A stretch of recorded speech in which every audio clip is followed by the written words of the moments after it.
I hard to mean, me. if they had the tech to create a wormhole and put the comet through the wormhole and then have it pop in close to our solar system and come in, I guess that would be kind of an interesting way of doing it, because with a comet, they nobody would think that it's actually a probe. But the thing of it is if it was a probe, it would be sending out signals trying to get information, and there's no indication that that's the case. So, Yeah. so if I had to put my life on it, like we did, real or woo woo, I would say that this is just an asteroid that is made out of different things because it came from a different place in the galaxy. So the concept that it's an alien craft is woo woo, in your opinion. I can't picture it. I think it's woo woo too. I can't picture it. I don't see enough evidence. Just not being, I'm not a scientist, but just from logic looking at it, it doesn't make sense to me. It's an interesting object.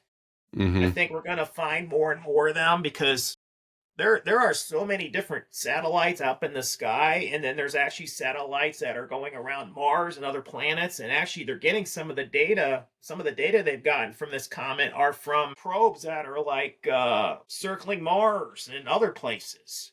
Yeah. We actually have probes on the other side of the sun that can get information, because when Yeah. you think of the solar system, it's a lot of empty it's a lot of empty space. I mean, millions and millions and millions of miles apart. And then those pictures of the solar system are never to scale. Now, when I was in 5th grade, and somewhere I have the picture, me and some friends in 5th grade made a scale model of the solar system out of paper mache. The Earth, I can still remember this. The Earth was like this big. The sun was like a 4-foot ball. Mm-hmm. And then like Jupiter was like this big and Saturn was this big. But then if you did it to scale, not just the scale of its size, but of if you did it to the scale, like if you took the model outside and you put the sun in the middle of the playground, and you like did it to scale, like a mile is a millimeter or something like that, those planets would be going out like hundreds of feet or even miles to Right. scale.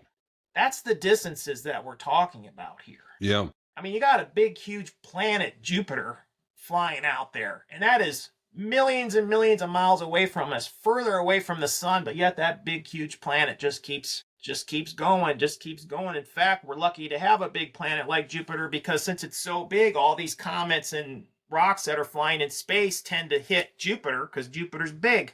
These things hit Jupiter, basically, it cleans the solar system as Jupiter's going around the solar system.